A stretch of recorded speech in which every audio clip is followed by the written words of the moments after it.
Howdy, everyone. Hello. How you doing, Juliet? I'm doing well. It's a chilly Monday in Maryland. Oh, okay. Well, it's kind of chilly here in California, but as chilly as it gets. Right. It's not like Maryland chilly, probably. I had to bring the succulents inside. That was my wife's orders. Goodness. So it's pretty cold. Yeah, that's like state of emergency cold in California. Yeah, it's pretty. We're traumatized a little bit by it. Oh wait, I'm a little bit discombobulated today, so I apologize. I've got computer problems. Okay, you're watching Narrative Dissonance. That's the name of the show. We should say that. Yeah. We are streaming probably on Odyssey and Rumble and YouTube. Welcome if you are on any of those platforms, but especially welcome if you are on Rumble, doing your thing on Rumble, because we're trying to do more of that. What else? We're on Twitter, _ Unsafe Space. I don't know what. Share this stuff, like it. We are doing a transition, which we've talked about a lot. So we're moving more towards written content and less video. We are still going to do some video sometimes, so it's not zero video, but it's going to be less of a let's be YouTube celebrities and more of let's talk about interesting things, and the form will follow function. So some of the stuff that we want to do is much better written. Some of the stuff is good for video, so that's what it will do.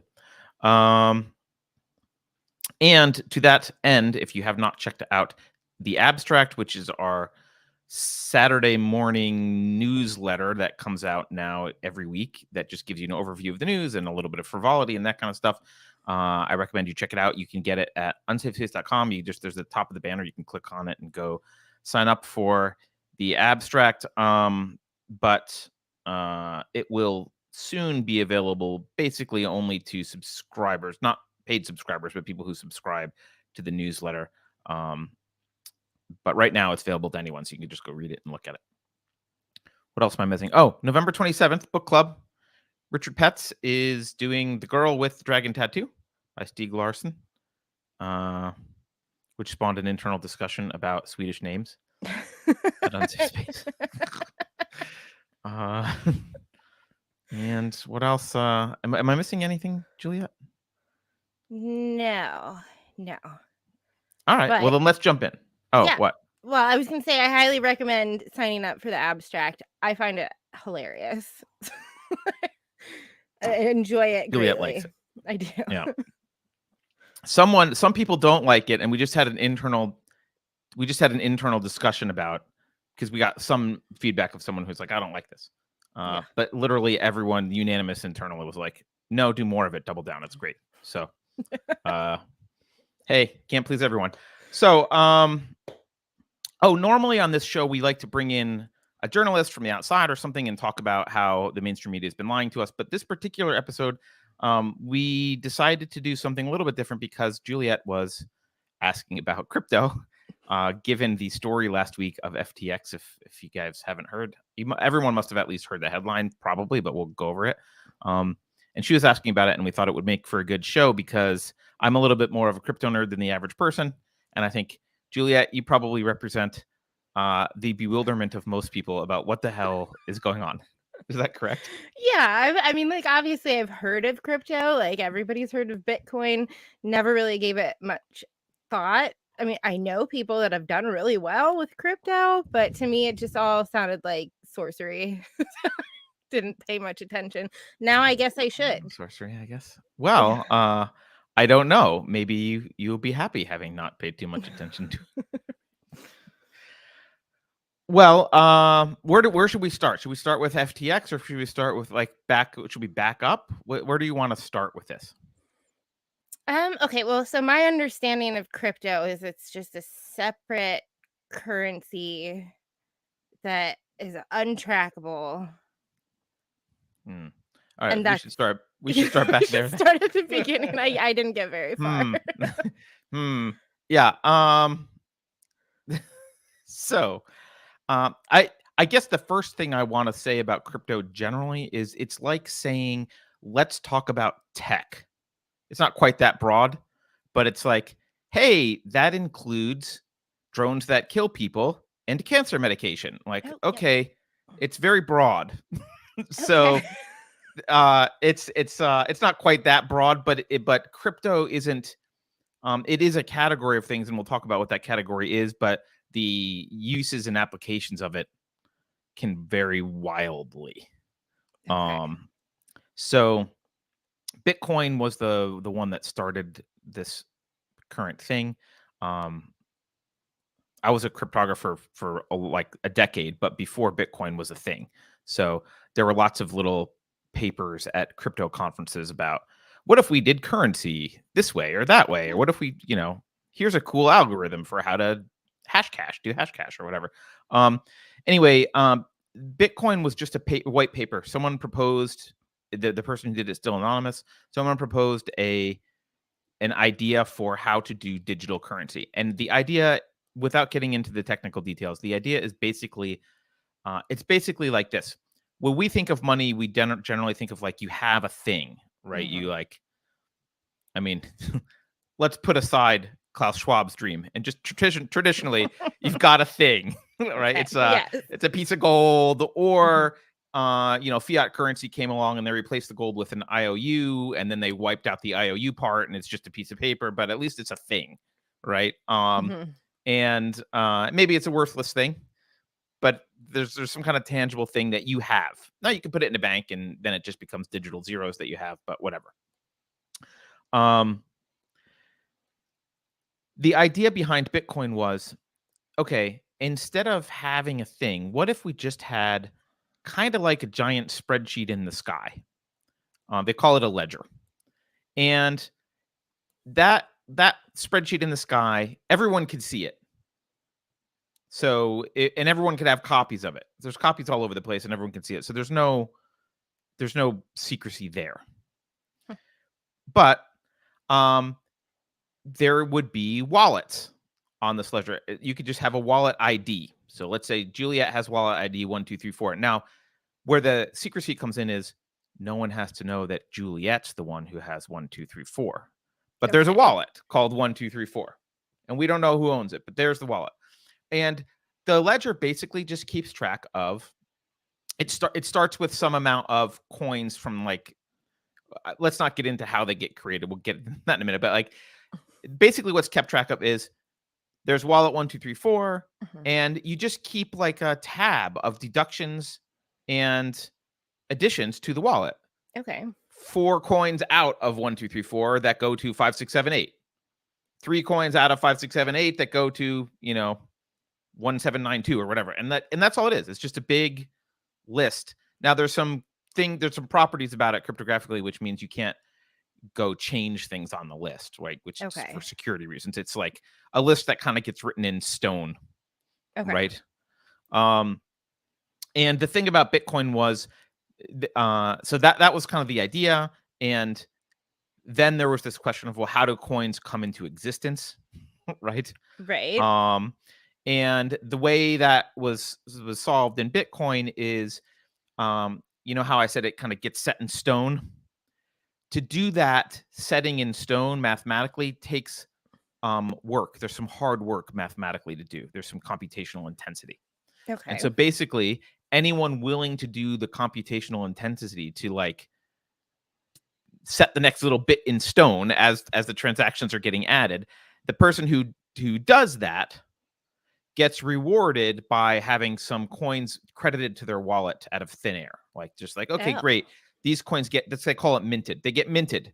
Boom. And they get minted by the work you put in, Okay. right?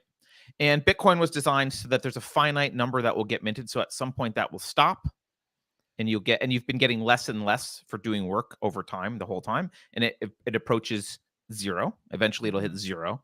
And then after that, there are ways to like have fees if people want to do transactions where you get, I've said I want to send Juliet $1 million and I want it to be locked into the blockchain. I'm going to pay some transaction fee for someone to do that work. Right? Okay. Does that make sense? Yeah. So that's kind of the idea behind Bitcoin. No one owns it. We don't even know who started it. It's kind of just out there. And it's kind of a cool thing. Your friend Paul says, and you can use that magical ledger in the sky to buy drugs and gamble on the internet. Because it's anonymous. Yeah. That's the beauty of it, your friend Paul. Let me hold on. I'm a little bit discombobulated, like I said, but I want to put his thing on screen. There we go, because it is a super chat. Okay, thank you. So, yes, you can, but again, only sort of. So Silk Road used crypto. Right. Silk Road was a, nefarious Online black market. Online black market, yes. And there was stuff that I, as a libertarian, don't mind was on the online black market, like people selling drugs. Like, okay, fine, sell your drugs. There was also stuff that was unconscionable, like murder for hire. So it was all there. Wow. And of course, it is possible because there is because let's say I buy drugs on Silk Road. Well, drugs are a physical item. Right. How do I buy them over the internet? Even if the transaction's anonymous, there's going to be at some point a ship it to this address. So anyone who wants to actually investigate it can figure out who's getting drugs shipped to their house and probably where they're being shipped from. So it's not like it's this magical thing where, you're just going to get shipped drugs and there's zero way for the world to figure out where it comes from. It's like, okay, if they're stuck, like for nerds who only live online, they're like, oh my God, I have no idea where this is going. It's like, yes, but the rest of the world lives in the real world and a box of drugs shows up at your house. So we can figure that out. Right. Right. we know we can figure out how to correlate you with your wallet. Your friend Paul says dead drop. Sure, it's called the dead drop. There are ways to find dead drops. Right. So my point is it involves investigation, but it's not a perfect separation of the real world because there's always been a relationship between what you do in crypto and in the real world. There is always some method of trying to figure out who you are. Right. And some of them are more intense. If you do like a cool thing, like a dead drop, maybe it gets more difficult. Fine. But, you suspect that your friend Paul is picking up drugs from a dead drop. You just tail him and you find the next time he does it, and then you arrest him, and then you press him for where he found it online, and then you try and figure out, okay, maybe this person will use similar dead drops in the past or whatever. Maybe you don't arrest him, maybe you just follow him around and you wait for the person to make the next dead drop and then you arrest that guy. Like, right. There's sting operations do exist in the world. So anyway, that was Bitcoin. Okay. That's the major kind of underlying main cryptocurrency. There's one other one that is kind of cool, and I'm going to let Richard Petz do his super chat first. Hi, Richard. He says, greetings all FTX, I assume. Yes, we're going to talk about FTX, but we haven't gotten there yet. So the other one that's worth knowing about is something called Ethereum, and it's similar to Bitcoin. It started out as similar to Bitcoin, except there's some really cool properties about it. So instead of just being a ledger, I don't want to get too technical, but instead of just being like a table that does that, you can actually have it's like a Turing complete language is what it's called technically, but you can write little programs. So you can write things like smart contracts and say, when this happens, do this, blah, blah, blah. But we can have theoretically with something like Ethereum, you could build, for example, an Uber application with no humans involved except for as drivers, or even actually with cars that self-drive, no humans there either. But so you could theoretically build an application that was just like, I want to get from A to B, and it just algorithmically finds a driver automatically, and the whole transaction happens, and there's rules that are all baked in, and like you could build something like that theoretically with Ethereum. And there's this whole idea of DAOs, which is like this kind of distributed blockchain-based organization that is Hmm. kind of runs in some way. So this was all kind of cool pie in the sky stuff. Bitcoin and Ethereum were the two first ones, and they both are. If you've heard proof of work as a thing, that what that means is the way you mint coins, the way you get coins is by proving you've done work. That was Bitcoin. That was the very first thing. Ethereum also started that way. They're switching now. They switched, I guess, to proof of stake, which is something else we'll talk about. Okay. But those are the two main ones. What happened after that is kind of like the crypto version of the .com era. So yes, when the internet started to take off, HTML was cool, SSL was cool. There was like this potential to have a lot of awesome stuff at the website, on websites, and the internet had a lot of potential. And the underlying core like was really a good invention. Like it was a cool, good thing. Here we are on it today, 20 years later, 22 years later. But also a lot of stupid pie in the sky crap got built on top of it in the late 90s. And there was a huge bubble and it burst because there wasn't real business models behind any of this. I mean, I remember one, I don't remember the name of it, but I was working in San Francisco in 2000, I think. And I forget the name of this thing, but like you could literally order anything from like any kind of convenience store or whatever. And they would like one thing, I want a pint of Ben and Jerry's ice cream. And the cost of it, including delivery, there was no delivery charge, was like basically what you would pay if you went to like a 7-Eleven, like a slightly increased grocery store price, but that was it. Right. And they lost money on every transaction. My friends and I, we would work late at night and be like, "Who wants a pint of Ben and Jerry's?" And we just like, and then some poor guy on his bike would like bike over to the office, and, like, and you tip the guy because he felt good, but like that doesn't go to the company. The company's just losing money on this crap. Right. So we used to joke that we put them out of business because it was like they were great. Everyone put them out of business because they used the service and it was not scalable and it was dumb. So it was a lot of that kind of dumb stuff.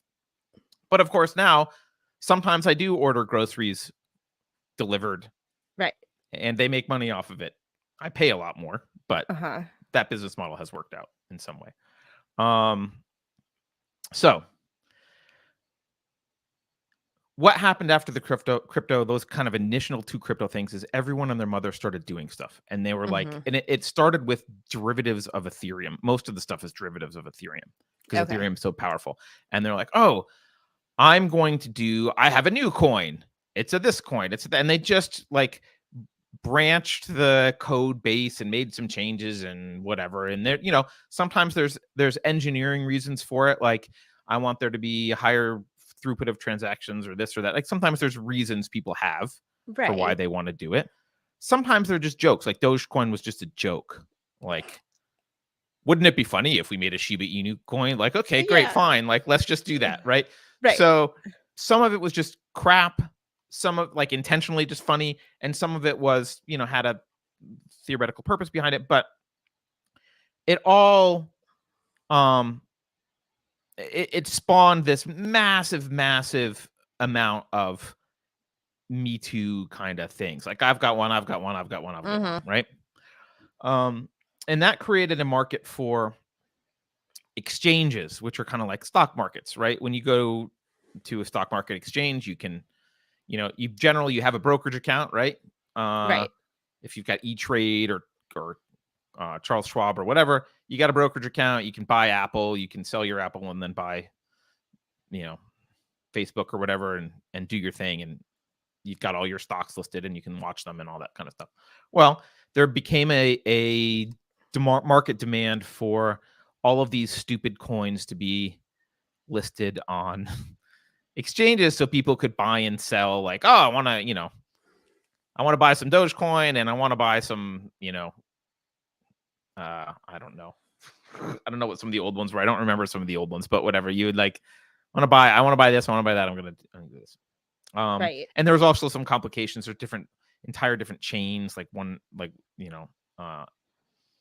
we'll make it easy. So anyway, we'll stick to this. That there was kind of a thing for that. So some exchanges started to pop up. People providing this, like, oh, I'll be an exchange, which is like a centralized thing. Binance is one. Gemini was one. Coinbase is one. Which I think a lot of people know Coinbase.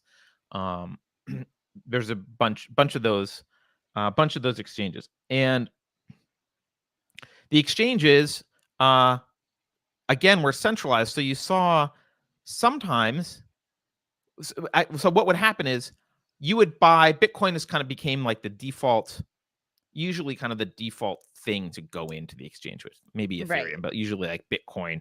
There's a few defaults, right? So you'd open your account with Bitcoin, and you would send your Bitcoin to the exchange. You would deduct it from your public ledger and send it to the exchange, and it would be in their control. It would be their wallet, Okay. right? Right.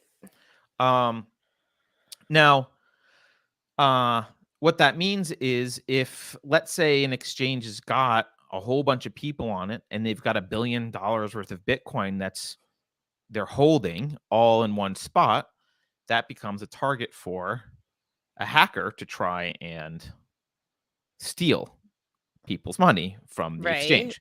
So early on, you also saw exchange hacks would happen.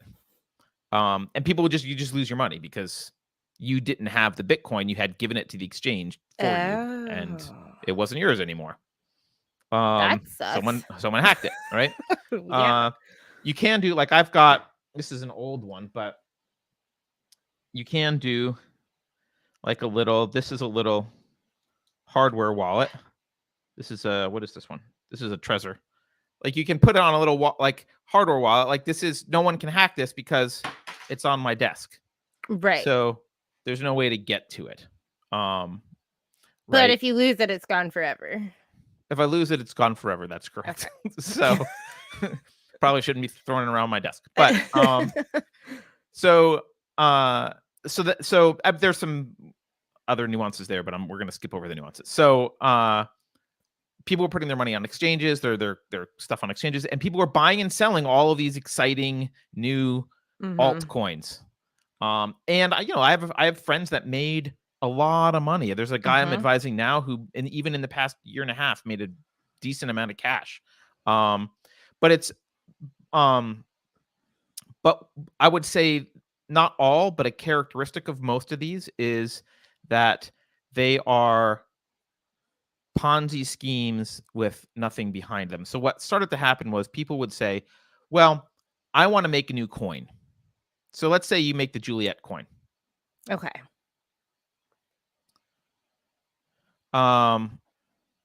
Your friend Paul's pointing out Mount Gox. Yeah. By the way, for people who know, I am skipping over some nuance that is intentional. It's not because I don't understand it. It's because I'm skipping nuance, just to be clear. I think if we get in the weeds, people's eyes just glaze over. So we're already at risk of people's eyes glazing over. So what started to happen is you started to get, let's say Juliet wants a Juliet coin. Hey, people are getting rich off of this. I want to make a Juliet coin. Well, maybe people will buy my Juliet coin, right? So you make your Juliet coin, and it's like, well, why would I buy a Juliet coin? So then what you do is you back engineer typically what was happening, people were back engineering companies, and they would just have these like fantastical, it's going to be the next thing that does blah, blah, blah, blah, blah, blah, blah. And if you want to invest in the company that I'm building, the way to invest in the company is to buy the new coin that's associated with the company. The company is going to be made up. It's going to be funded by these coins. If you want in on the new great Juliet business 2.0 or whatever it is, buy the Juliet coin. That's how you get into the business, right? Okay. And So to a lot of these, me, that's yeah, go ahead. like huge red flag because it's just prime for scammers. Of course. Right? Um, Yeah.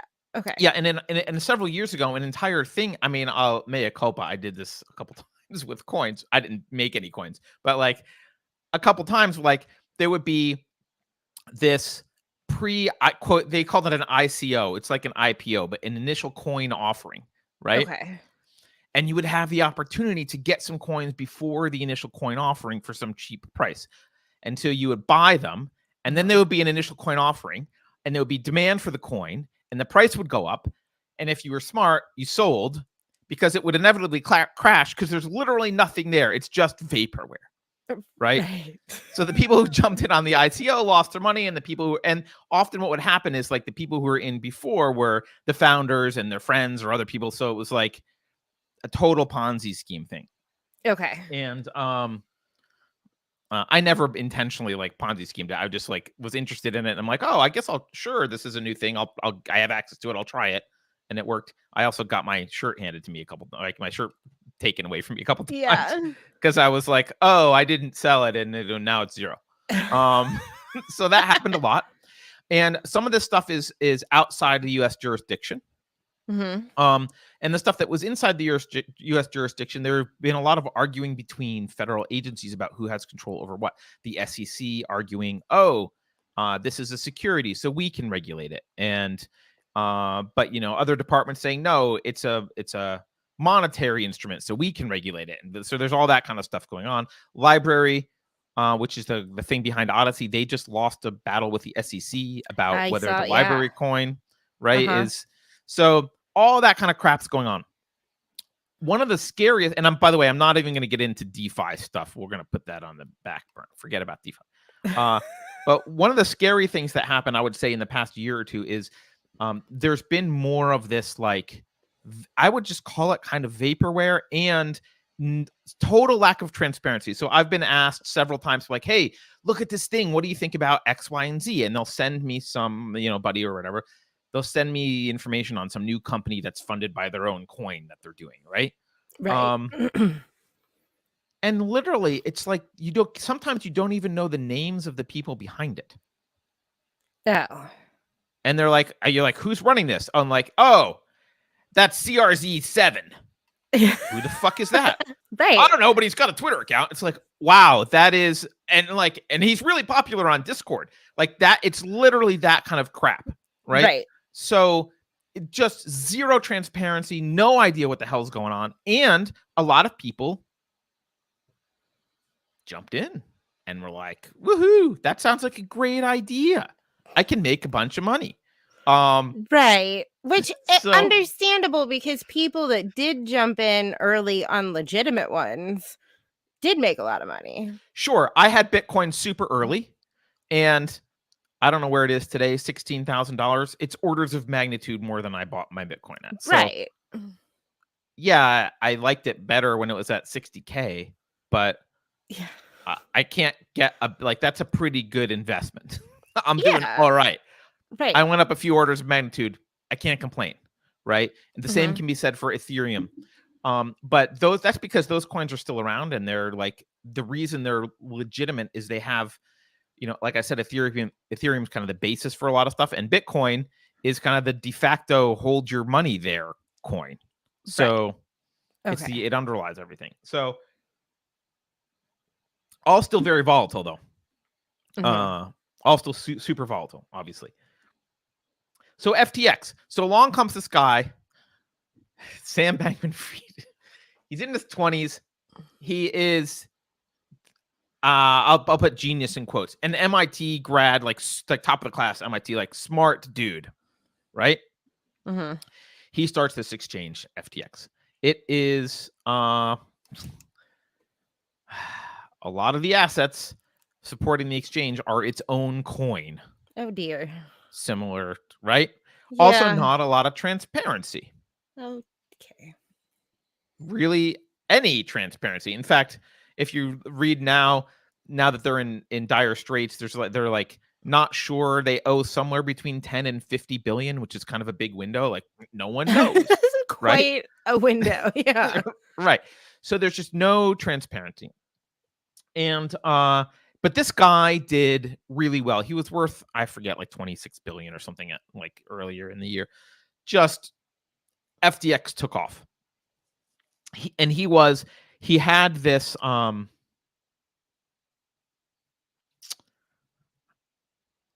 won't say charisma, but there's something about the way that he he appealed to people in some way, because he was kind of this nerd who wore shirts and a t-shirt and talked a big game about his magnanimous support of the industry. And what he started doing over the summer was bailing people out. Crypto struggled. and there was a lot of different projects, and he would just bail them out and like loan them $100 million or whatever. He would just be like, here, like he would just bail these companies out. And at some point, and and he was interviewed a lot as this like generous dude. He was like, oh, and he there was a moniker, SBF. He just became known as his initials. Okay. SBF. Everyone knew SBF. SBF is great. SBF did this. SBF did that. He bailed out so and so. He's the SBF. And he would interview him. He's this like big-haired kid who's like talking about how he wants to make money to give money away, and that's real. It's like all this, sounds in retrospect like a politician, but whatever. Like that's kind of the thing, right? Right. Well, everyone wants to believe that those people really exist, that if they had billions of dollars, they would actually share the wealth and bring other little people up with them.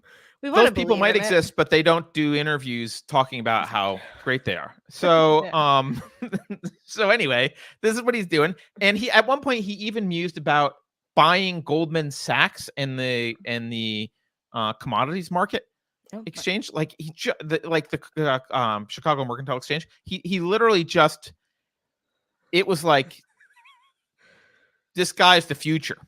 Right. But of course there wasn't transparency. He wasn't based in the US, so he didn't have to do transparency. There wasn't transparency. He's based, I think, in the Bahamas.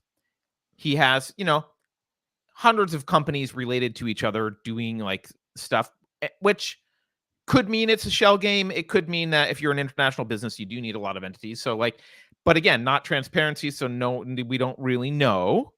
And then he started doing, he was spending a lot of money, not just on bailing out companies, but also bailing out, buying advertising. So he was like, there was a Super Bowl ad.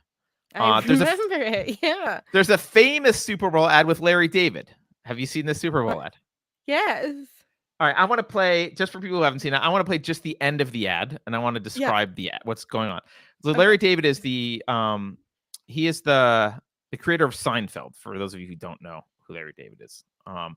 He's a creator of Seinfeld, and the whole ad is a couple minutes long, and the ad is all about how it goes through history of Larry playing these different characters who are Larry's constantly rejecting ideas. So like it starts out with Larry rejecting the idea of the wheel because the wheel's a stupid idea. Larry thinks it's dumb. Right?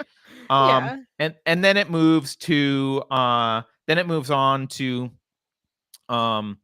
it works its way up to this last scene, which is paused on right now, which is where he's rejecting the idea of like an iPod, basically, right?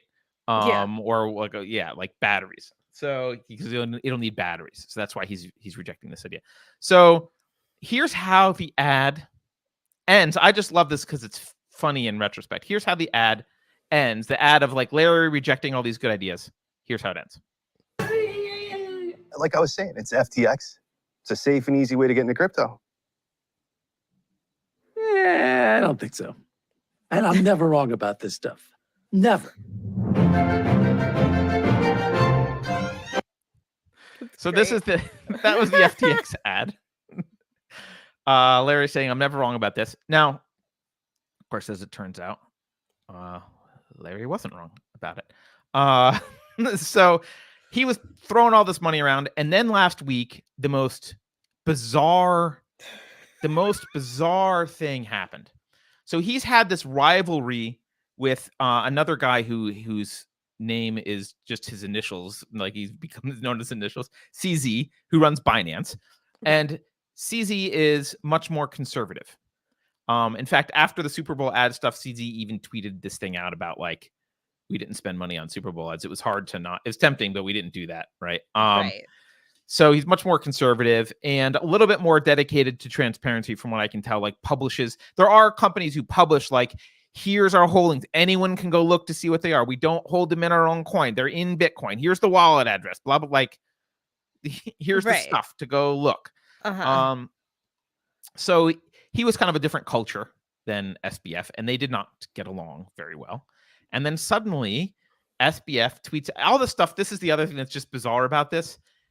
It's like these kids have never it's like they don't understand the ramifications legally of opening their mouths. So Right. they just tweet stuff that's like, you've got to be kidding me, you idiot.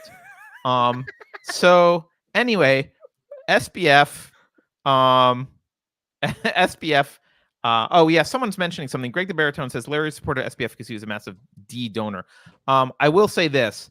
It is kind of cool that Larry got paid to say FTX was a bad idea. That's brilliant. But the other thing about SBF is he did donate like $40 million mostly to Democrats. Yes. We can assume that a lot of this was greasing the palms of people who would eventually regulate the industry or whatever. Like that's probably the way it is. But also he's probably just a Democrat. So don't worry, Oceana 23. We'll get to that. So so anyway, a Monday comes along. SBF tweets out this thing that's bizarre. That's like, oh, we're in it. We've reached an agreement with Binance. Basically, he didn't say use these words. Basically, to buy us, because we have a liquidity crunch. Liquidity crunch means you can't fulfill your withdrawals like you right. Right. Which could sometimes be a short-term thing. Like that does happen sometimes and people borrow, but this was kind of weird. And there might also CCE might also played a role in the liquidity crunch because they had a bunch of the tokens for FTX. So he sold them. So like there's like possibly causing the liquidity crunch, but so SBF is like, we reached an agreement with Binance to buy basically FTX. But like 2 minutes later, CZE is like, it's an LOI, which is a letter of intent, which is not legally binding at all. So CZE's like, actually, it's just an LOI. It's dependent on some stuff, right? Like we're gonna do some due diligence because I'm not a retard. So he like immediately tweets that out, and then the next day, like a little bit more than 24 hours later, he tweets out like, oh, we're not going to do this because we don't like what we see. And also there's like news of maybe potentially he might have taken money out of FTX and moved them to this other company and like done the stuff you shouldn't have done with funds that people had and FTX, like a bunch of shady stuff maybe went on. We're wiping our hands of it going away. SBF is also at this time saying, don't worry, we're solvent. It's not like you're not going to get your money back. So he tweets that out. Then he deletes that tweet, which is scary. Then worrisome. Right. Then by Friday, and also on one day, the guy lost like $16 billion. It's the biggest loss of a single individual in the history of Bloomberg tracking individual losses. Like, wow, it's amazing. So he goes to like probably under $1 billion. This is on like Monday or Tuesday or whatever it was. He goes from like 16 billion to like maybe under $1 billion. Still, I wouldn't mind having $1 billion, but it's a big difference. So then then Friday rolls around, and what does he do? He says, "Oh, we filed for Chapter 11 bankruptcy voluntarily. all the entities, all of his entities have filed for Chapter 11 bankruptcy." So we're like, oh, okay, can it even get worse? And I'm gonna just say this because I was finishing the abstract on Friday night, and I wrote about this in the abstract, and I want to just share this sentence because I didn't actually think there would be a development over the weekend, but there was. It wasn't the development I was anticipating, but well, I didn't. Yeah. Anyway, let me find out. Let me share it. So,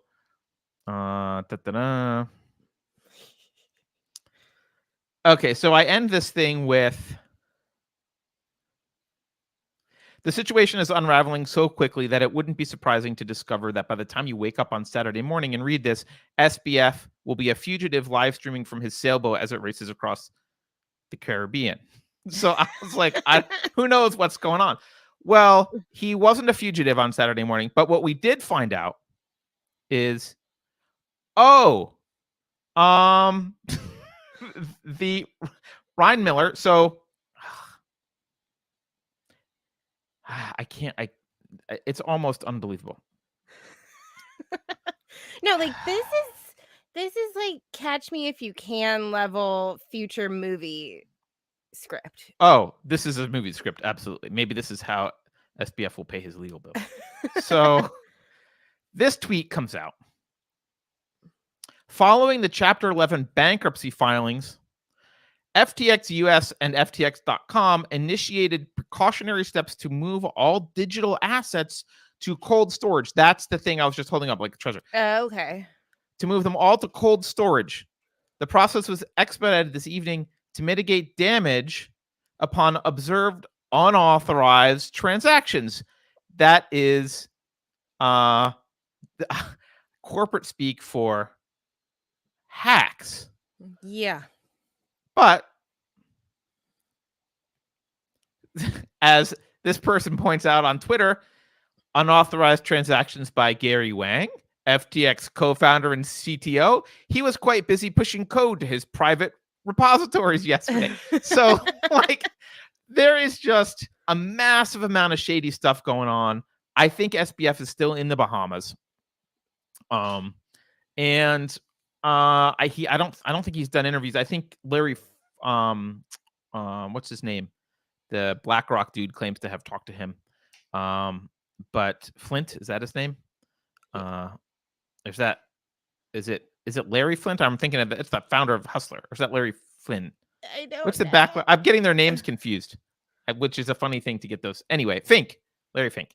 Yes. He claims he talked to SBF. But so here we go. So that's all that's happening. It pulled the crypto markets down for obvious reasons. Oh, yeah. Because people are freaking out. I'm still bullish long term on fundamental stuff like Bitcoin. Mm-hmm. But I could be wrong. I mean, this could tear the whole thing down. I don't know.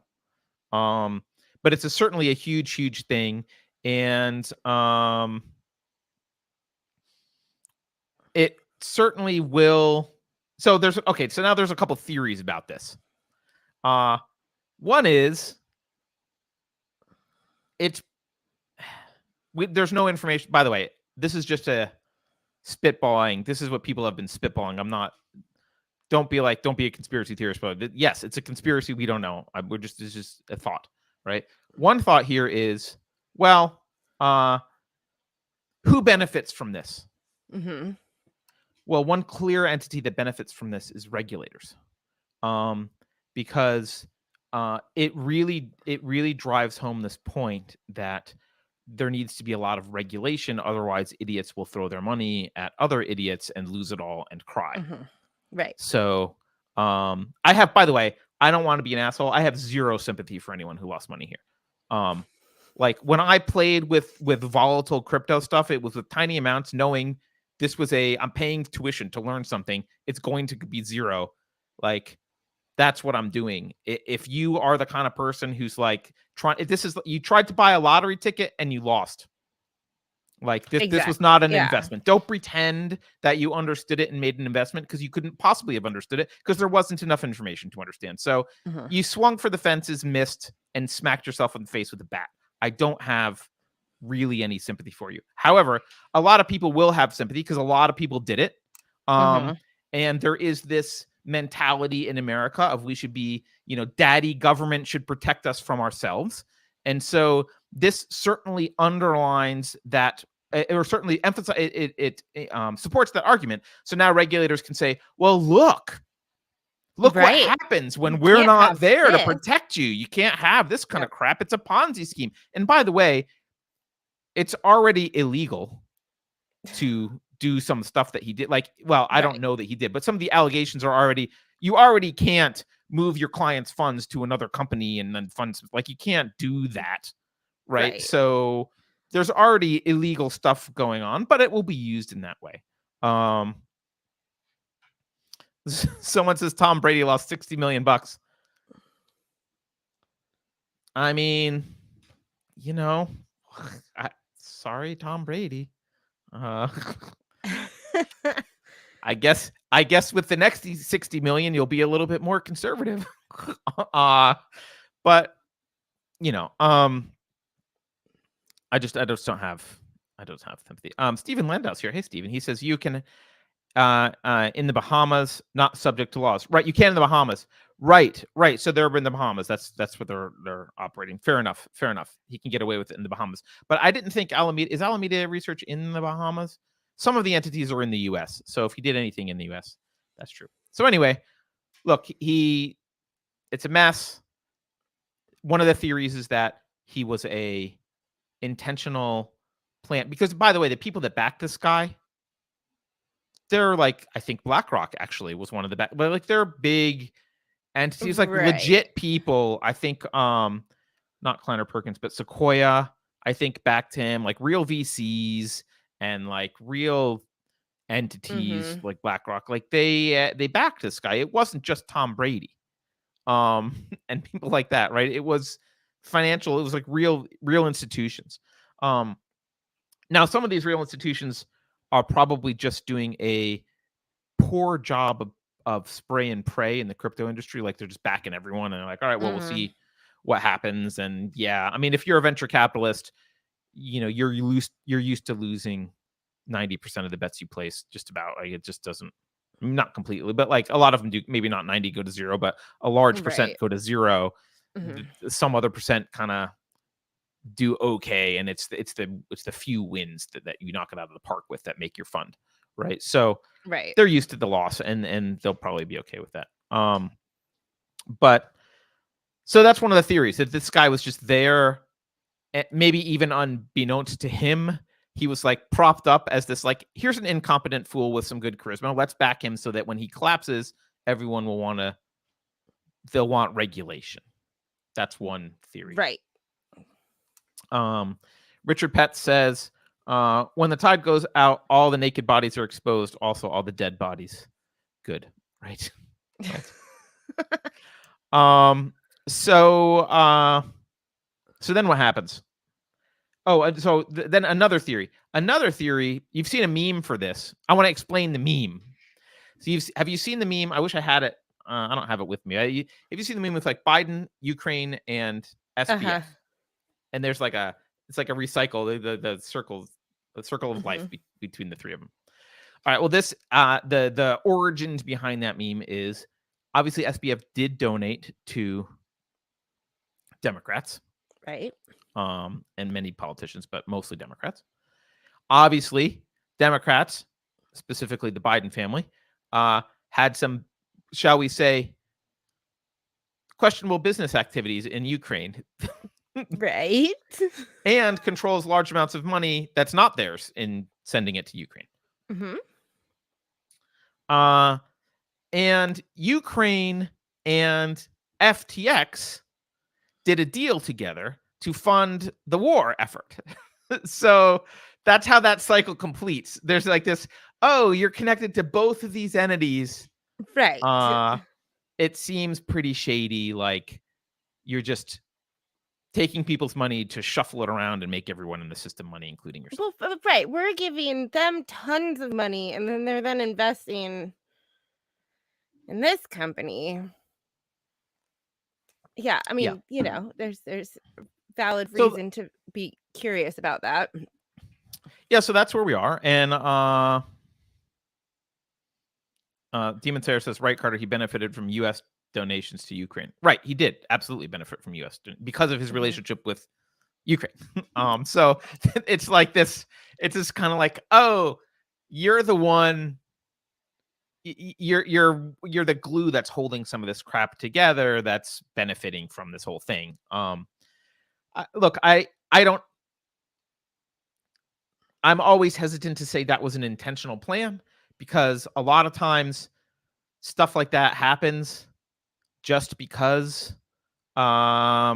people are all drinking the same Kool-Aid, and you know, right, like they're all in the same. They might not have sat down in the smoky room to do it. It just might have been like, well, I'm making money and he's making money. We're all happy, you know, like just right. You know.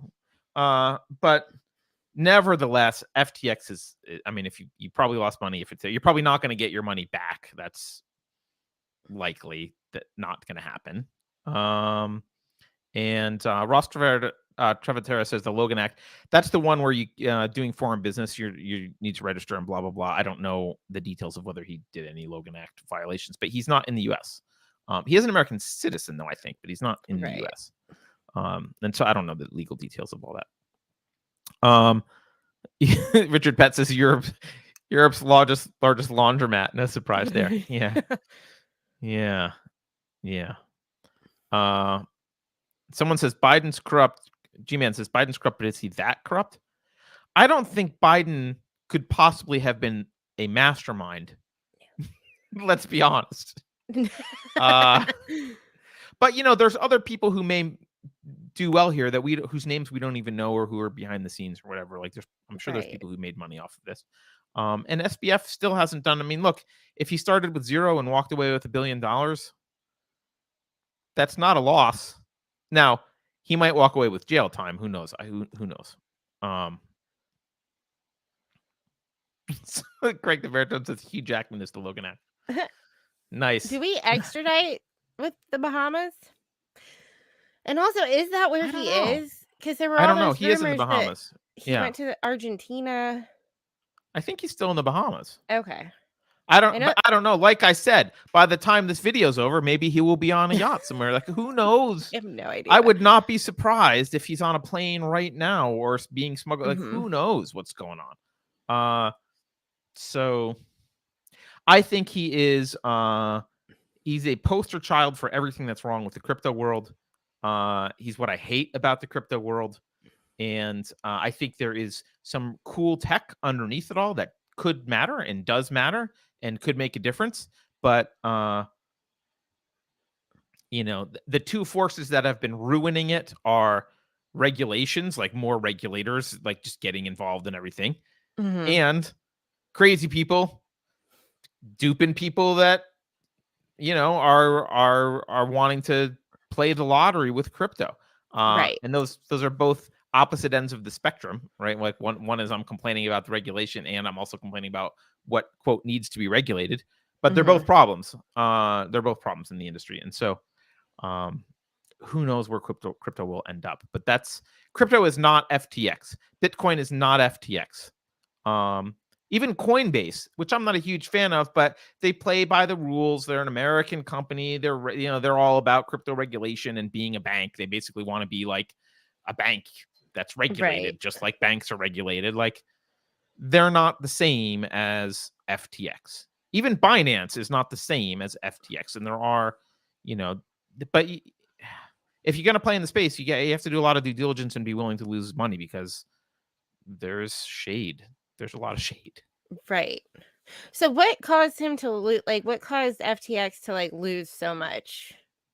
Well, like I said at the beginning, I don't know that. I'm not 100% sure that this is what it was, but I think that CZ selling his tokens had something to do with it. I think it spawned a liquidity crunch on FTX. And once you have a liquidity crunch, things can get worse, especially when people find out about it. It's kind of like a run on the bank. Oh, absolutely. Yeah. Right. Right. So it's like, oh, people are having trouble getting their money out. Oh, wait, what? And then everyone wants their money out and things start to get problematic. He's paying, borrowing from Peter to pay Paul kind of stuff. And he owed, there's that kind of stuff was going on. So. And then the whole thing. It all just unraveled. CZ and the letter of intent, did that happen after? The letter of intent was the letter of intent spawned a shake so people didn't know, right? Oh. People didn't know that it was bad. Okay. So the tweeting out of oh, we're in an agreement for Binance to buy us was what? Right. That was that's when things started to get worse because it was well, we didn't know you were having a problem. Right. But apparently not only are you having a problem, but it's so big that you have to go to the guy that you don't like to bail you out. And then the guy's it's just an LOI. So then it was oh, You announced you had a problem, which we didn't know, but at least you've got a solution from this guy we trust. The next day, the guy's like, hey, you don't have that solution.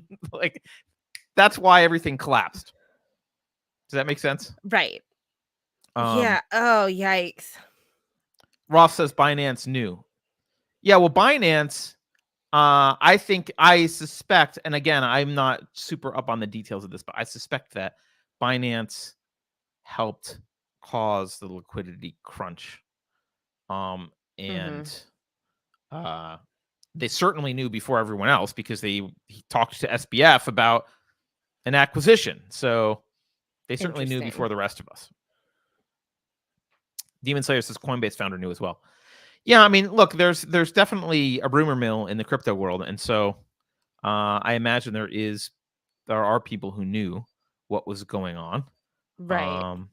And I certainly know I personally have met and even worked with, but not in a positive way, people who are micro versions of SBF.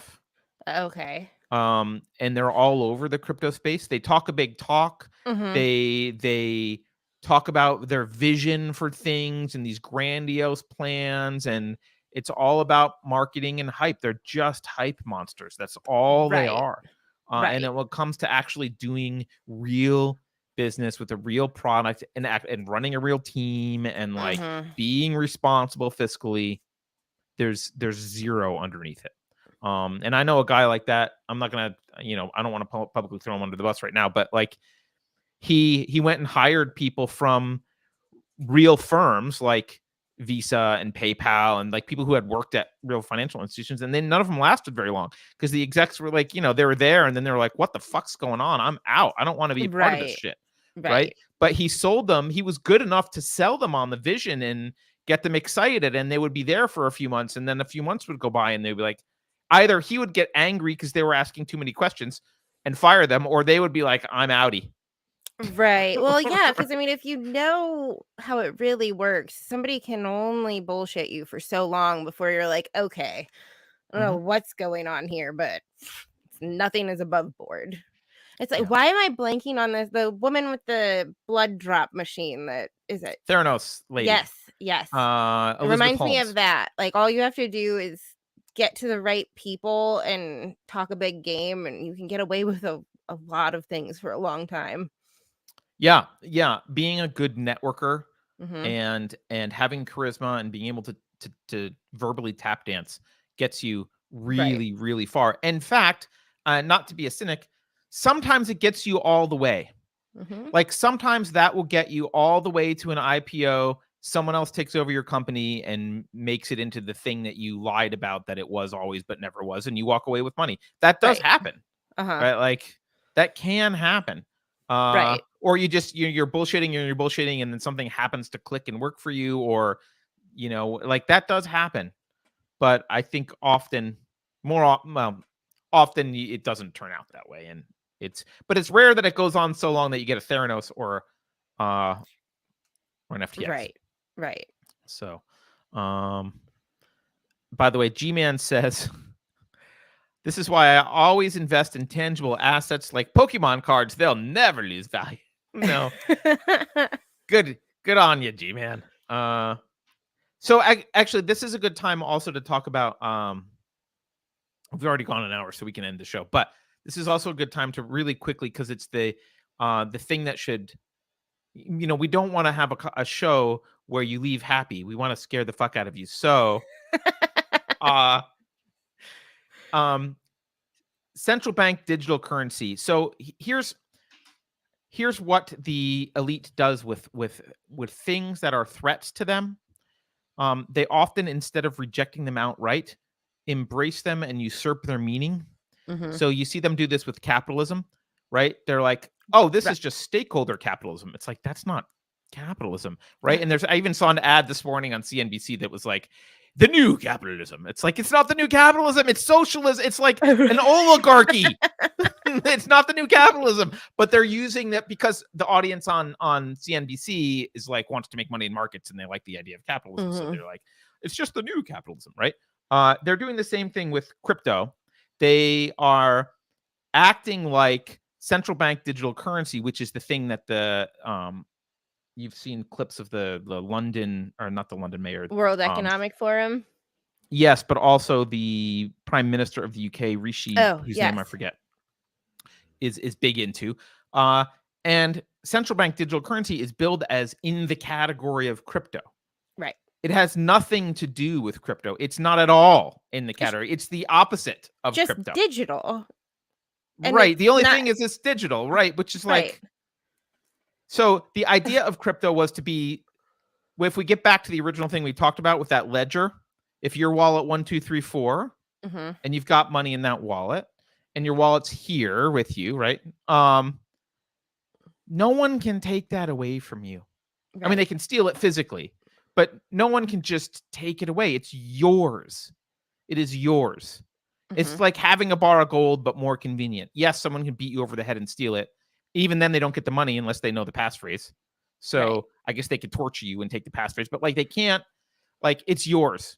It's very much yours. It might not be as untraceable as would like, because you got to go do things in the real world with it. And if you buy a house with it, people will figure out that you bought a house with it and where you live. But but it is yours. Central bank digital currency is not yours at all. It's the opposite. It's kind of like a ledger, but it's controlled by the government. And there's an entry that says Juliet is 1234. This is how much money she has.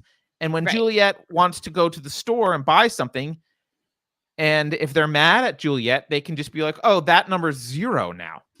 Right. That's not at all. Has nothing to do with cryptocurrency. It's the opposite, and it's just a massive control mechanism, and it's kind of the game over for control of the economy and control over your lives economically. So, but that's what they're pushing, and they're doing it under this like, hey, it's cool, new, just like cryptocurrency. It's part of the digital currency thing, and it's like. Right, like they're like, oh, you don't use cash anyway. Like, when's the last time you had a bunch of cash? Like, it's fine. It's just the same thing. Everything's fine. Yeah. Richard Pett says, yeah, blockchain is the new magic word. Yeah, again, as a crypto dude at heart, like an actual crypto dude, not a cryptocurrency dude. Blockchain is one of these also. It's one of these things that's like people putting like it's a buzzword, right? So people are like, we're going to do this, but on the blockchain. And as an engineer, you can look at it often and go, what's the point of doing it on the blockchain? Like, there's no reason for this to be. The blockchain's not solving a problem. It's just you're like shoehorning this thing so you can use the word blockchain and say it's on the blockchain. It's not relevant. You don't need it to be on the blockchain. And of course, you can build a centralized blockchain if you want. You can use crypto. The government can use crypto to, set their ledger in stone and call it a blockchain if they want to, but it's not at all what we're talking about. No. Right. And you can build a more distributed one, but the back door that the government controls, like you can do all that stuff. It's all possible. Right. Well, and it's one of those, like, most people I think are similar to how I was about an hour ago, where I'm like, it's a thing that people do on the internet with like crypto in general. So if the media and the government's like, it's like the same thing as Bitcoin, but it's from a bank, like so many people will be like, okay, all right, that's great. Right. Yeah, no, that the pitch will be, it's like those cryptocurrencies, but aren't they scary and volatile? Look what happened to FTX. Bitcoin's been all over the place. This is a trusted, stable solution from your government. Right. And you're right. Most people, boom, right over the head. They won't see the difference. You're marrying a turd and you don't know it because it's like, well, you don't know the space, and they're exploiting your ignorance on it. And it's not people's fault. Like, I don't expect people to know all the details, but like that's what they're doing. In general, though, just assume that whatever the government wants to do. I mean, just think about it this way. How many times in your life has the government moved in a direction that you think was a good direction? And then use that to project whether the next thing that they're proposing to do is probably a good idea or not. So in my case, that results in my daughter the other day was like, she wanted me to go vote against some measure that she didn't like because it affected horse barns. She's like, right? She's like, don't, they want to control this thing and go vote against it. And I looked at her and I just looked at her and she looked back at me and she's like, you vote against everything, don't you? And I was like, yes. She's like, all right. I just wanted to make sure. I'm like, all right, yeah. So It actually is fun, even like in a place like where I live. I mean, honestly, I might as well fill my ballot out and then just throw it in the trash can because it's about as much influence as I'm ever going to have in this area. But I love going in and voting like, oh, you want $500 million to rejuvenate the library system? No, can't have it. right. Like, I Yeah. just love voting no for all of the things that they want. They want so much money. And what the dumb people don't understand is that if we vote yes and like we approve that measure, they're going to raise our taxes. It's not like they have that money and they want permission to use it. Right. We're giving them Yeah. permission to raise our taxes to fund these things. And no, libraries are Yeah. fine. Yeah. It's a nice it's kind of an interesting, and I'm saying nice in a artistically, but not in a moral way. It's like this nice little interesting one-way mirror kind of thing that happens Mhm. with government spending, where they can promise you specific, like when they're giving stuff out, it's to you specifically, and you like tabulate it in your head. I'm going to get a check for $1,000. Right. That is good. And then the cost is just like obfuscated and spread around, and the cost you just don't think about. Like, it doesn't come back to you. You don't think about there's another Right. half of that $1,000 check you're getting. Where is that other half? And the truth is, it's just spread around. And so, Mhm. and a lot of times people are like, well, for this particular thing, I want it because it'll, even if it spreads back to me, it's less than $1,000, so I'm still gonna end up positive. But multiply that by the 18 million other things that you don't get, that other people get, that gets back to you as well, and like you're Right. doing worse off. They socialize everything, Mhm. and get you all amped up and excited about the one present that they're going to give you for Christmas. Yeah. Right? It's like, well, you bought presents for everyone, and we're going to turn around, like, we told all of your money, and we turn around and we're giving you some of it back. It's like, thanks. So generous. Yeah. But that is how people think about it. All right. I think we covered crypto. I think we Yeah. covered FTX. Is there anything we're missing for FTX? I don't think so. I will say interesting timing that Jeff Bezos today encouraged people to stockpile cash and expect the worst while he fired 100,000 employees. That They hired way too quickly, right? So, right, yeah. worrisome. Worrisome. He's a billionaire. He doesn't care if we're broke or not, except for maybe that we'd still be able to buy things on Amazon, but Yeah. I mean, I'm not even sure I would stockpile cash because I'm not that confident that inflation is going to be under control anytime soon. So, no. but yeah, bullets don't go down in value. And I'm sure there's some other commodities. Whoever, I think it was G-Man, someone said something about commodities. I like commodities generally. I mean, you don't get the upside, but they're nice and Obedient to you said stockpile cash. LOL. Ask Weimar about that. Yeah. Yeah, it's not a yeah. good idea. Yeah. Richard Pett says, yeah, just look at the price of a toilet seat once the government has to purchase it. Yeah. Yeah. Oh my Yeah. I gosh. mean, It's horrifying, honestly. Really, yep. really bad. Yep. I mean, that's how it goes. So, Mhm. I don't know what to stockpile. Food that lasts, ammo, I and then, always encourage people to have food. Always. yeah. Um, Richard says, yeah, bullets do increase lead poisoning. Oh, yes. Yes, when applied properly. They do. I mean, look, medicine. Yeah, some of the stuff expires. Like some food expires, medicine, and some medicine will expire.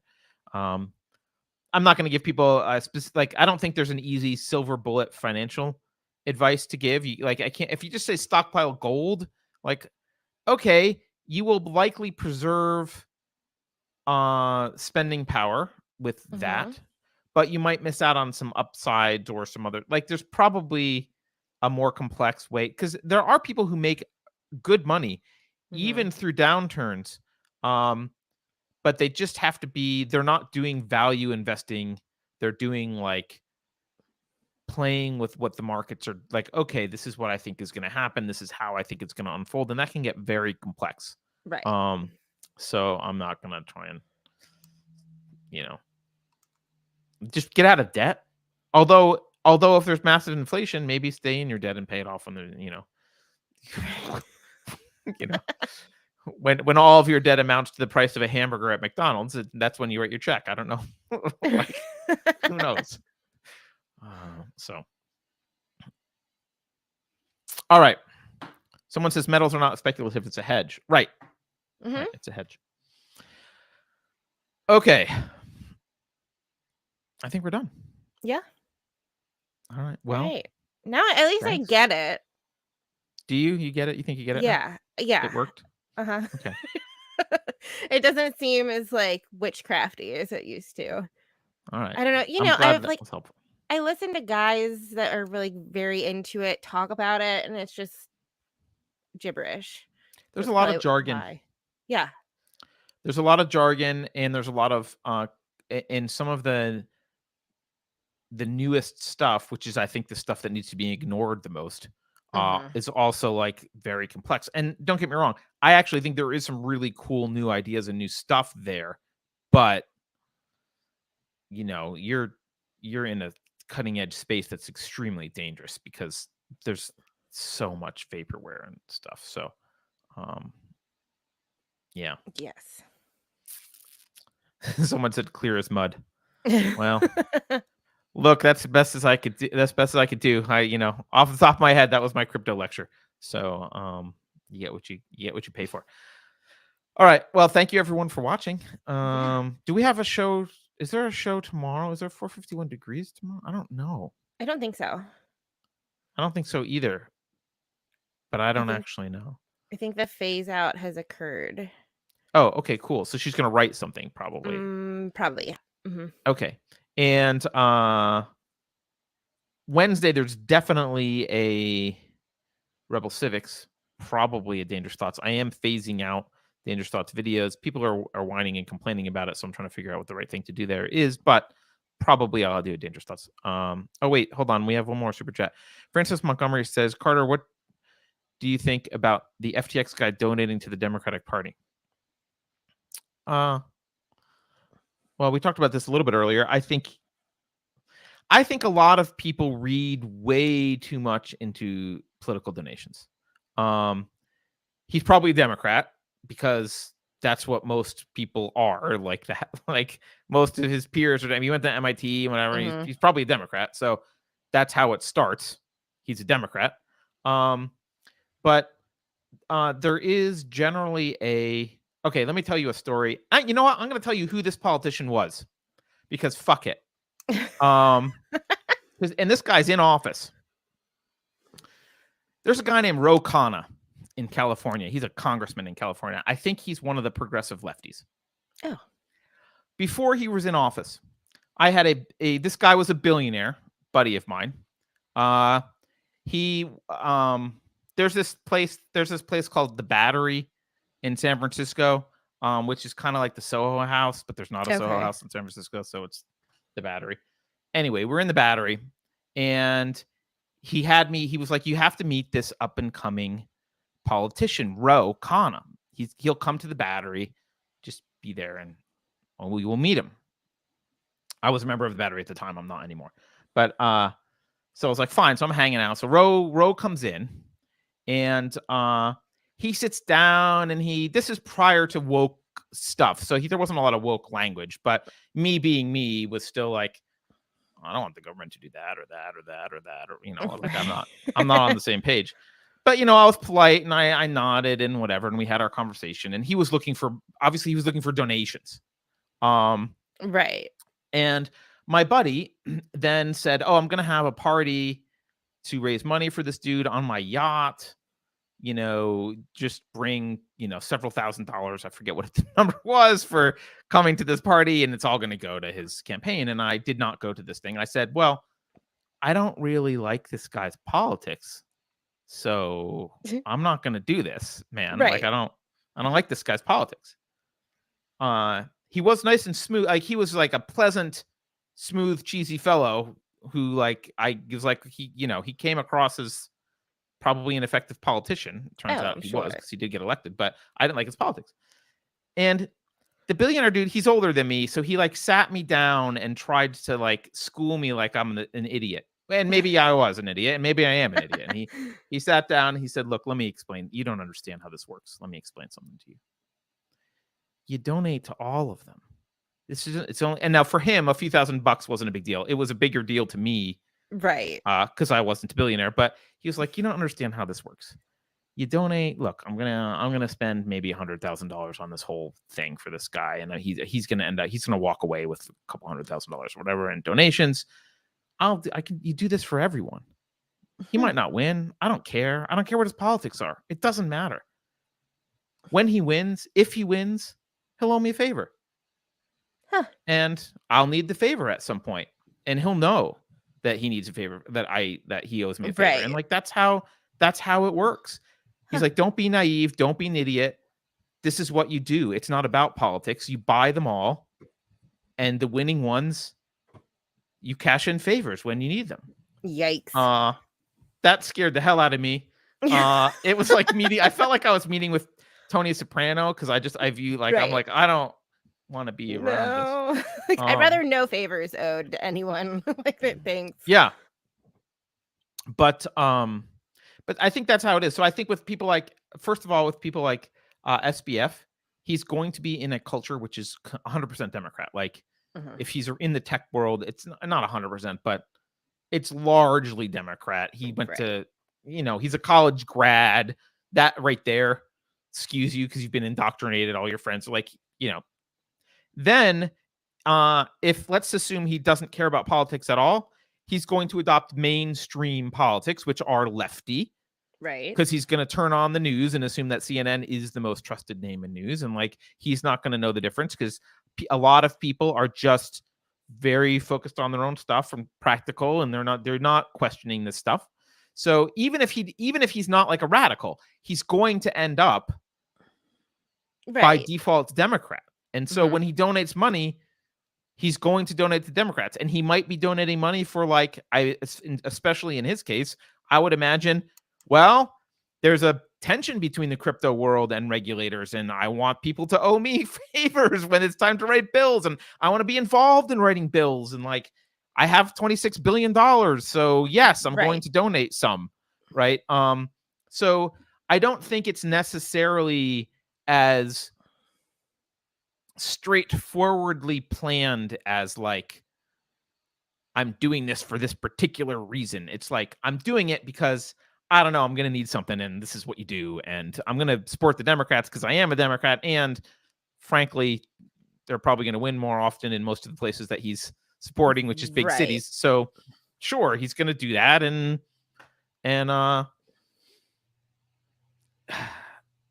it's, I'm not trying to minimize that it's bad. I'm just saying, like, it's less targeted than you would think. Mhm. It's not like there's a master plan, like, I'm going to donate 40 million, and then it's going to go to this guy, and Biden's going to give this to the Ukraine, and then this is going to happen, and then Zelensky's going to give me a call. But like, it's not all planned out beforehand. It's just like, I'm going to grease the wheels, and something will work out for me later, and it's worth greasing the wheels. All right. We have two more quick super chats. I hope that answered your question, by the way, Francis. I don't know if it did. Richard Pett says, smooth cheesy equals processed cheese. Yes, he was Velveeta. He was a cheese substance. And he also says SBF for the new Ukraine press, a shoe-in. Nice. Shoe-in, yeah. He's got to sail. He's got to get over there under the radar. I think he's become notorious enough now that politicians will distance themselves from him at this point. Oh yeah. Like, I don't think this is he's going to end up president of Ukraine. He may end up in jail. He's going to end up, what's going to happen to him is he's going to be thrown under the bus because it's been accomplished, right? The thing's been accomplished. We scared the crap out of a bunch of people. People want regulation, Right. tough crap. Whether or not he was a willing participant, I don't see how he's rescued out of this. I think he's thrown under the bus. Possibly for deservedly so. sure. But, I mean, if Larry Fink really talked to him, it wasn't a wise idea on SBF's part. Like I don't. anything Yeah, BlackRock, honestly, is one of those things that when I see it in any reference to BlackRock, it gives me the heebie-jeebies because they're just so powerful. yeah. Of course they are. Yeah, they are. And SBF seems to be there. I think one of the biggest arguments for him being a plant is how stupid he is about tweeting shit. Yeah. Which is like really like why would you? And how just utterly incompetent and not transparent he is. Like no one knows. I said earlier, like they're like, oh, they owe somewhere between $10 and $50 billion. That's a pretty big window. Yeah. Like, what is that? Like, how do we not know? Right. It's just a mess. It's just a mess. Someone asked what happened to the Fire Festival dude. I don't know. Wasn't he involved also in Anna, what's her name? Delvey? Didn't she know him, or wasn't there some kind of I wouldn't be surprised at all by that. I think he went Maybe I'm to wrong about it. jail and then the FBI was auctioning off like merchandise What, for t-shirts a that say Fire Festival and ridiculous amount of tents? money. Yeah, like do they understand you can go on Canva and print any t-shirt you want? But this Canva is a doesn't real care scam if it's t-shirt. copyrighted. Like it just was so funny when I looked at it. I mean, sweatpants for like $180. Get out of here. Nice. Well, that goes to show you how in tune and connected to reality the people in the administration or the people doing this. Like, oh, Right. the FBI, I see that you're one of us. You buy sweatpants for $180. You think that's a decent deal? Right. Excellent. Yeah, sure. Crazy. I'll fight you naked. It would just like to say that communists China killed between 60 and 100 million. Yeah, that's true. I don't know how it's relevant, but it's absolutely true. All right. I think we're done now. Okay. Have a good week, everyone. We will see you Indeed. Next week. Yeah, we will see you next week. Keith will see you on Wednesday. I might right. see you Wednesday. I hope I'll see you Wednesday. We'll see. And yeah, take care. Bye.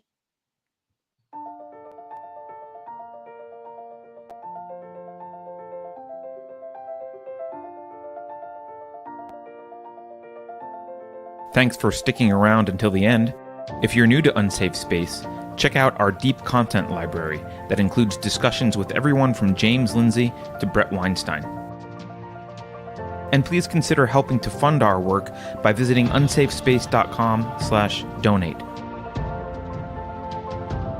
You can find us on a variety of social media platforms, and you can find a community of like-minded individuals on our Unsafe Space Discord server, which is open to financial supporters at any level.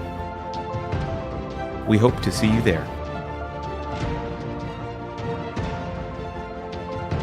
Warning. This is an unsafe space. Dangerous ideas have been detected. It would be better for your health if you forgot what you just heard. That should be easy for someone of your intelligence. The following co-conspirators are hereby ordered to watch CNN. Experts agree that 87,000 new tax collectors will make inflation feel like less of a problem. I think we can agree that the FBI's track record speaks for itself. If you think about it, only government-sanctioned experts should be allowed to express opinions. But don't. Think about it, I mean. That's not your job. Thinking has been scientifically proven to be less efficient than compliance. Science, scientific, and scientifically are registered trademarks of the World Economic Forum. Unauthorized use is prohibited. Computer voice courtesy. Never mind, that last line is fake news. Please disregard it and return to your safe space immediately. There will be cake.